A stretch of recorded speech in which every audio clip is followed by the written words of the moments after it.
starting with the wheat beer, Yeah. so classic wheat beer. This wheat beer I brew. It's a Belgian style wheat beer, so I actually brew it with Indian coriander and fresh orange. So zest and juice the orange. So it sort of has that nice play on those spice elements, but also that kind of vibrant, fresh citrus. Which is the wheat beer here? The Yeah, so Gaggenbrut. this is the Gaggenbrut. So we call it the Gaggenbrut wheat beer. And again, it's just light, easy drinking. The wheat gives that nice kind of softness to Yes, the beer. yes. A little bit, just a subtle tart edge to it as well. A little bit from the wheat, but also from the citrus as well. So this is the one, right? Yeah, if you Yes. want to try the Yes, wheat I beer first, just because it's a nice light one. I mean, again, it's like that beer. It's a classic beer to pair with like Anything. and like even Pub grub, particularly. like our Indian, I how was we going to like say like our- seafood, without- fish, play on that Yeah. citrus element with that lighter There's a lot of citrus elements. character. You've got a Yeah. lot of citrus. And lemony. refreshing, nice. And smoky. Yes. Exactly. So so that one we hand zest and With juice. the bacon, I get The the orange. flavor of bacon. Yeah. Oh, sorry. They- My bad. That's the wit. Sorry, that's I'm like, I'm not that's a getting very bacon. extreme. I'll tell you about that sour beer late, Okay. like soon. All right. But yeah, sorry, that was my fault. Yeah, this is this one No, here. no, I'll Yeah. Because I'm not getting bacon, I'm not getting smoked. Yeah, I was like, what? Bacon and that, and then I was like, oh. Then I realized I was like, oh, I think you've got the wrong this is beer. a nice This is the for Just our, easy yeah, baking. very easy, Mild, exactly. very mild and- Just mild, easy drinking. Nice. You know, I wheat mean, wheat yeah, wheat you can't beer go is wrong. the most popular beer Yeah, for without a most doubt. breweries. You know, so again, just that solid, easy drinking, nothing too outrageous. Yeah. Just that like nice profile. It's nice. Um, Very nice. the next one I'd recommend is the one in the middle. Okay. So this is German style Kolsch. It's called Okay. Kolsch, a lager based beer. Right. Again, it's just a clean, crisp. I brew this with some Australian hops, so it just has a little bit of a Fruitiness. fruitiness there. Yeah, Because otherwise it's a more hoppy.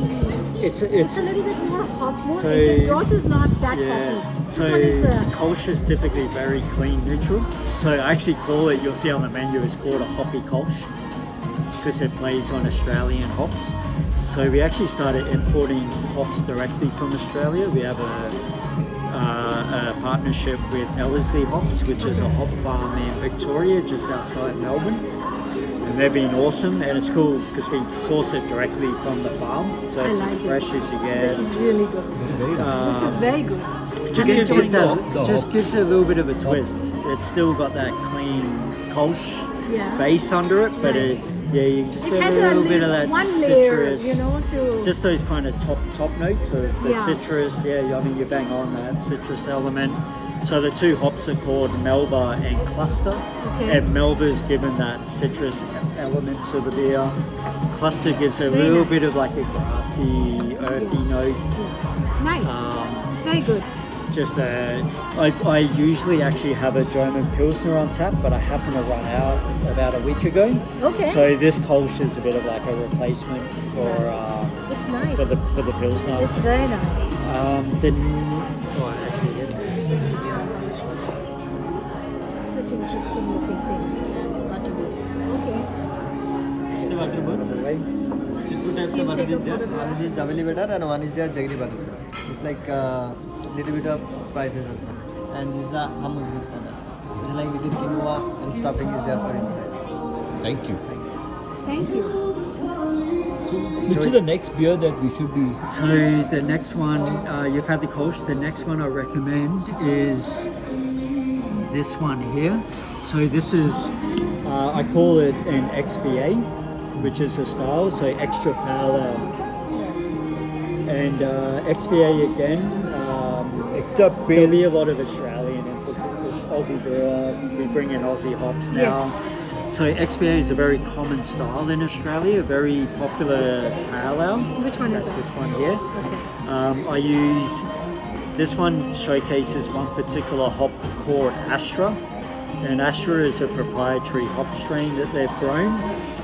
So again, it's different. fruity, but very it's different, right? It's not something I've had. So it sort of gets away from more that tropical fruit, but this Yeah. Astra has a bit of this, almost like a white wine Yeah, yes. Yeah. kind of vinous character yes. to it. It's very Yeah. different because of Yeah. that. So it's cool because it's like it's a very unique character. I even get like a little bit of melon, Yes. underlying lychee. Like there's a little bit of that Lychee, more I get lighter lychee. fruit character. Yeah. So it's kind of cool to see it. No, he's talking of lychee. Yeah. Yeah, just like You, hints you, of lychee. you got it, right? Yeah, That yeah, flavor is It's that a like bit- it's like a Viognier. And you know, again, they're like these beers have very low bitterness, and it uses a portion of wheat malt. So again, that wheat is just like kind of softens it. they're all good so far. I'm enjoying yeah, each one of just- them. I'm so glad that mean, you are this also the trying. next one that we Next one, we won't go the sour yet. That bacon one, we'll leave that. This more amber coloured beer. It's based on an English mild ale. So in like England, if you know of cask ale, that classic pub. A Yeah. bit more about the malt, well, much more about the malt character. More, it's really, A little bit of very caramel, a little bit of pronounced. fruitiness again from the malt. There's a little bit of hop character, but it's more about that maltiness. It's called Rye So Mild, and I bit of play on words, but I brewed it with a lot of rye malt. So Rye. So rye, similar to like rye bread, we can use rye in brewing because rye gives really nice texture, more bready, has a nice texture to the beer. Kind of just gives a different layer. And then there's a few different specialty malts that give that caramel, give that But I'm not colour. getting any yeast in it. No, it's quite a neutral yeast. I did use the English yeast strain, but it's a bit on the mild side.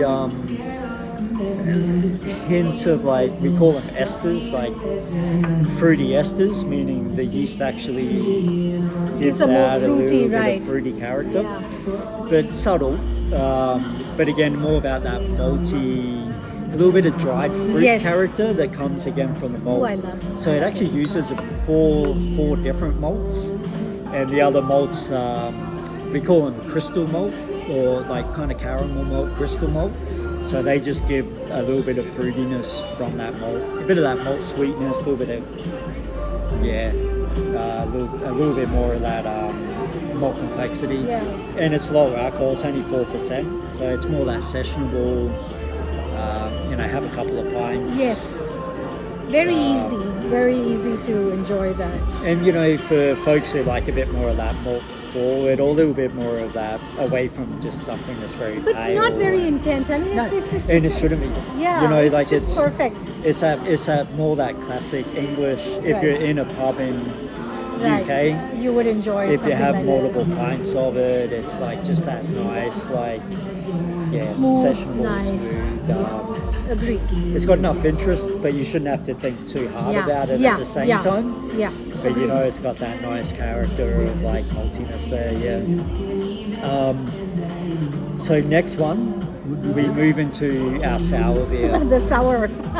So we're known for our sour beers. I love sour beer, but this is But I'll tell you, I love this. Huh? this is off the wall. This is one of the most wacky beers I've brewed at Alchemy, and that's saying something. Yeah. Because I brewed quite a Got few all the wacky beers. sausages and bacon and. So this is a smoked beer, aromas.